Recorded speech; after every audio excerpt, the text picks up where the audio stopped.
কিছু বলবেন? কই কিছু না তো। ও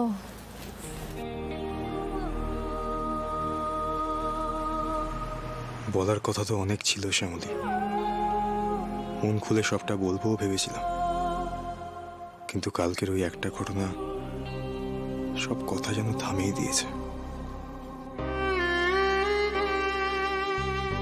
এতটা পথ এলাম, স্যার একটা কথাও বলছেন না।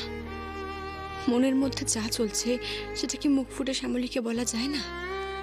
সবসময় আমাকেই কেন আগে শুরু করতে হবে? আমাকেই সবটা বুঝে নিতে হবে কেন?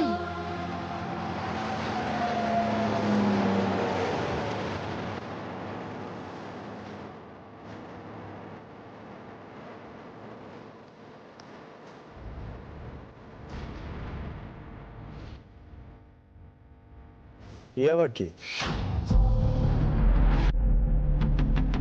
স্যার, আমাদের হয়তো গাড়ি থামাতে বলছে। না না, এখানে গাড়ি দাঁড় করানো যাবে না। না না স্যার, আপনি গাড়িটা দাঁড় করান। উনি যদি সত্যি কোনো বিপদে পড়ে থাকেন। দাঁড়িয়ে পড়ুন।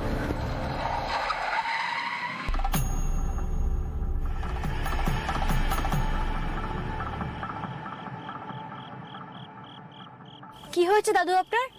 কোনো সমস্যায় পড়েছেন? জীবনটাই যে সমস্যার মা, গোটা জীবনটাই আমার সমস্যা। এই দেখো না, কত শখ করে একটা একটা একটা চায়ের দোকান দিয়েছিল রাস্তার ধারে। এদিকে সকাল থেকে 1 টাকার চাও বিক্রি হয়নি। একটা অনুরোধ তোমাদের করবো বাবা, বলছি 2 কাপ চা আমার দোকান থেকে খেয়ে যাবে তোমরা, হ্যাঁ? তাহলে বড় উপকার হয় আমার। আমি বড় গরিব বাবা, একটু কিছু বিক্রি না হলে মালিক আমায় পয়সা দেবে না, আর পয়সা না দিলে কি করে আমার মেয়েটার বিয়ে দেবো বুঝতে পারছি না বাবা। ঠিক আছে ঠিক আছে দাদু, আপনি কাঁদবেন না কাঁদবেন না। আমরা চা খাবো, আমরা চা খাবো। স্যার চলুন, দেখছেন তো বয়স্ক মানুষ কান্নাকাটি করছে। এখন চা খাবেন আপনি? 2 কাপ চায়েরই তো ব্যাপার স্যার। চলুন না, একটা মানুষ কাঁদছে অসহায় হয়ে।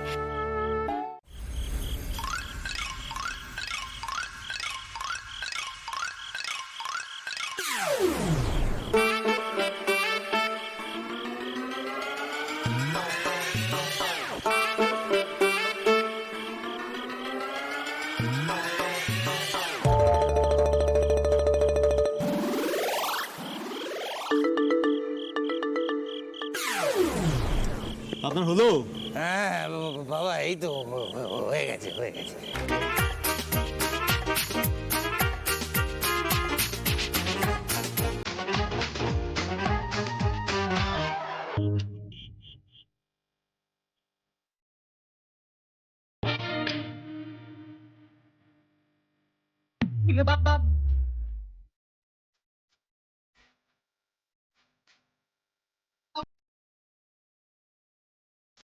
এই প্রতি তাড়াতাড়ি কর, 2 কাপ চা খেতে কতক্ষণ লাগে?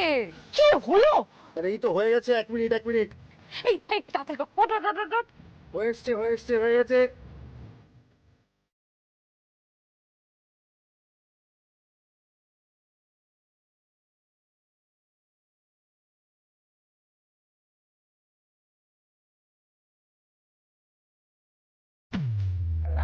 আর কিছু খাবে বাবা? মামলেট বানিয়ে দেবো? না কিছু খাবো না, আমাদের বেরোতে হবে, দাঁড়া আছে।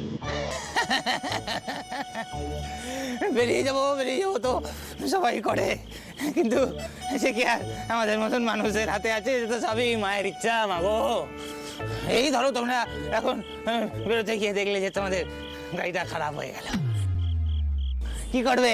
হ্যাঁ বুঝলে কি না, কি করবে তখন? কি কিসব বলছেন আপনি? গাড়ি কেন খারাপ হবে? হয়নি, তোমাদেরটা হয়েছে বলে আমি বলছি না।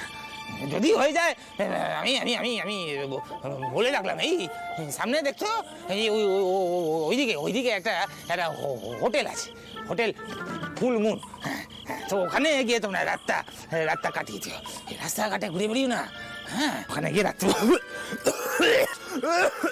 আস্তে আস্তে আস্তে।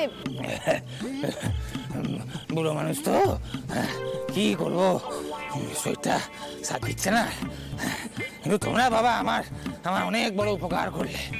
মালিককে টাকাই দিতে পারতাম না, তোমরা যদি সাহায্য না করতে দু কাপ চা খেয়ে তুমি আমার আমার জীবন বাঁচিয়েছো। হ্যাঁ, অনেক পুণ্য কামালে তোমরা, অনেক পুণ্য কামালে। আর এখানে তো অনেকে চা খেয়ে গেছে, তাদের জীবন পাল্টে গেছে। হ্যাঁ, তাদের জীবন পাল্টে গেছে একদম। হ্যাঁ, তোমাদেরও খুব উন্নতি হবে। হ্যাঁ, সারা জীবন একসাথে খুব সুখে শান্তিতে সংসার।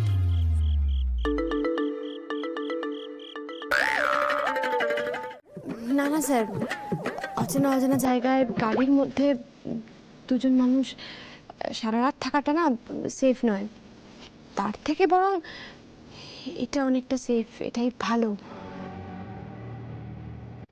আর তাছাড়া স্যার, আমরা তো বন্ধু, তাই না? দুজন বন্ধু বিপদে পড়লে একটা রাতের জন্য তো একটা ঘরে থাকতেই পারে, সে যেমনই ঘর হোক না কেন। কিন্তু কোনো উপায় নেই। স্যার, আপনার খিদে পায়নি? অনেকটা রাত হয়ে গেছে তো, দেখি আমি যদি কোনো খাবারের ব্যবস্থা করতে পারি। ছেলেটাও চলে গেল, কিছু বললো না, অদ্ভুত। শ্যামলী, আমি কিছু খাবো না। খাবেন না মানে? সারা রাতের ব্যাপার, সারা রাত না খেয়ে থাকবেন নাকি? কিছু তো অর্ডার করুন, আপনি গিয়ে বলুন ছেলেটাকে। শ্যামলী, আমি বললাম তো খাবো না আমি কিছু। এই এক জেদ, খাবে না তা খাবেন না, খেতে হবে না, শুয়ে বলুন তো।